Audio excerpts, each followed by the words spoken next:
पूर्व वैमनस्यातून सराईत गुन्हेगार रंग्या उर्फ रंगनाथ जाधव याच्यावर दोघांनी गोळीबार केल्याची घटना काशीवाडी झोपडपट्टीत घडली।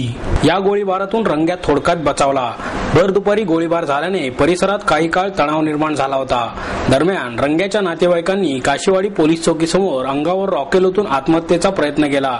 सराईत गुन्हेगार रंग्या जाधव विरुद्ध गंभीर स्वरूपाचे 21हून अधिक गुन्हे दाखल आहेत, तर 4 अदखलपात्र गुन्ह्यांची नोंद त्याच्या नावावर आहे। मंगळवारी दुपारी 4 वाजण्याच्या सुमारास तो संजय पाटोळे याच्याबरोबर दुचाकीवरून काशीवाडी झोपडपट्टीतील एका पतपेढीजवळून जात असताना मोटरसायकलवरून आलेल्या दोघांनी त्याच्यावर एक राऊंड फायर केला। रंग्याने ती गोळी चुकवली। दुचाकी तेथेच सोडून दोघेही वेगवेगळ्या दिशेने धावत सुटले। मारेकऱ्यांनी त्यांचा पाठलाग केला, मात्र गर्दी असल्याने त्यांनी तेथून पळ काढला। गोळीबाराची घटना घडल्याचे समजताच पोलीस उपायुक्त ज्ञानेश्वर फडतरे, गुन्हे शाखेचे राजेश बनसोडे, पोलीस निरीक्षक भानुप्रताप बर्गे, सतीश गोवेकर, सुनील देशमुख आणि खडक पोलीस ठाण्यातील अधिकाऱ्यांनी घटनास्थळी धाव घेतली। पोलिसांना घटनास्थळावरून एक पुंगळी मिळाली आहे। सन 2007 पासून रंग्याचे परिसरातील एका गटाबरोबर वैमनस्य आहे। पूर्व वैमनस्यातून ही घटना घडल्याचा अंदाज पोलिसांनी वर्तवला आहे। मारेकऱ्यांच्या मोटरसायकलचा नंबर आणि त्यांची नावे निष्पन्न झाल्याचे पोलिसांनी सांगितले। त्यांचा शोध घेण्याचे काम रात्री उशिरापर्यंत सुरू होते। गोळीबार झाल्यानंतर रंग्या जाधवच्या नातेवाईकांनी काशीवाडी पोलीस चौकीसमोर गर्दी केली। रेकॉर्डवरील नामचीन गुंड ज्याचा रेकॉर्ड असणार आहे पोलीसवर, असा हा रंगनाथ मुंशी जाधव हा त्याच्या मित्रासह मोटरसायकलवरती जात होता। पाठीमागे हा बसलेला होता आणि त्याच दरम्यान काशीवाडीमधून पास होत असताना पाठीमागून मोटरसायकलवरून 2 इसम त्यांना पाठलागच करत होते। त्यांनी त्याच्यावरती फायर केला, परंतु त्याच्यामध्ये ती गोळी जी आहे कुणालाही लागली नाही, त्याच्यामध्ये कुणी जखमी नाही।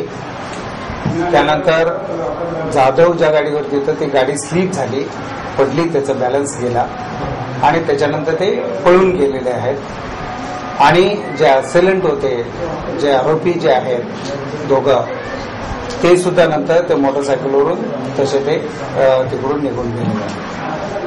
तर ही साधारण घटना आहे। पार्श्वभूमी यांना जे आहे ते क्रिमिनल रेकॉर्ड आहे। आरोपींची जी माहिती मिळते त्यांचं सुद्धा पूर्व रेकॉर्ड आहे आणि याच्यातील जो फिर्यादी आहे किंवा रंगनाथ जाधव जो आहे, डिसेंबरमध्ये हवेली पोलीस स्टेशनच्या हद्दीमध्ये याच्यावरती अटॅक झालेला होता। त्यामध्ये त्याचा उजवा हात पूर्ण तुटला गेलेला होता। अशा प्रकारची पार्श्वभूमी असणारा हा रेकॉर्डचे गुन्हेगार याच्यावरती अटॅक झालेला आहे। मी सुरेखा खंडाळे, सेल झोपडपट्टी अध्यक्ष आहे। हितून जे गोळीबार झाली, आमचे नगरसेवक 10 मिनिटं अगोदरच इकडे गेले। जर त्यांना लागलं असतं तर केवढ्यात गेलं असतं, लहान मुलांना लागलं तर केवढ्यात गेलं असतं। हे पोलीस खातं गपका बसतं, काय करतं। इथं बी एक मर्डर झाला, ह्याच्या पहिलं पण झालेलं आहे। इथं बी लहान मुलगा 2 तलवारी घेऊन आले मुलं, लहान पोराला लागलं 5 वर्षापूर्वी। गरीबाचा मुलगा होता तो पण वारला पोटात तलवार लागून। मग 2 नंबर धंदे चालू ओपनली। म्हणजे पोलीस खात्याला किती वेळा धुरे साहेबांना आम्ही विनंती करायची, किती वेळा त्यांना निवेदन द्यायचं। म्हणजे असंच चालणार का काशीवाडीत? लहान लहान पोरं आहेत, त्यांनी काय करायचं।